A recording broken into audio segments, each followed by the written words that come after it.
বছর বছর আশ্বিনে মহালয়ার পুণ্য স্তোত্র বাতাসে ভেসে যায়। কাশ ফুলেরা ঢেউ তোলে মাঠের পর মাঠ জুড়ে। বছর বছর ঢাকিরা ঢাক বাজায়। আলোয় আলোয় ভরে ওঠে গ্রাম শহর মফস্বল। নতুন আনন্দে হাসিতে গানে মেতে ওঠে দেশ। মা আসেন, দশভুজা দুর্গতি নাশিনী ত্রিশূলে বিদ্ধ করেন মহিষাসুরকে প্রতি বছর। অসুর মরে না, মরেও মরে না, প্রতি বছর আবার বেঁচে ওঠে। আবার মা জগজ্জননীকে ত্রিশূল হাতে ভীষণ প্রচণ্ডা রূপে জাগ্রত হতে হয়। আবার মহিষাসুরের বুকে গেঁথে যায় ত্রিশূল, তবু মরে না অসুর।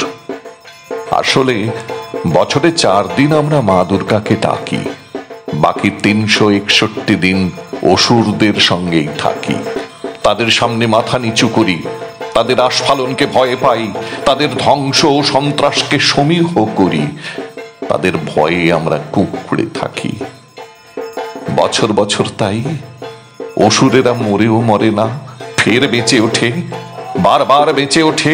পাড়ায়, গ্রামে, মহল্লায়, শহরে, নগরে, বন্দরে, মাঠে, প্রান্তরে। আমরা পুজো করি না, উৎসব করি।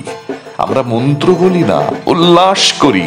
আমরা হৃদয়ে দেবীকে আহ্বান করি না, মনের গ্লানি আর পাপকে নতুন জামা কাপড়ে ঢেকে রাখি। তাই প্যান্ডেলে প্যান্ডেলে সারা বছর প্রতিমা আসে, মা আসেন না, অসুরও মরে না। মা আসেন না, অসুরও মরে না।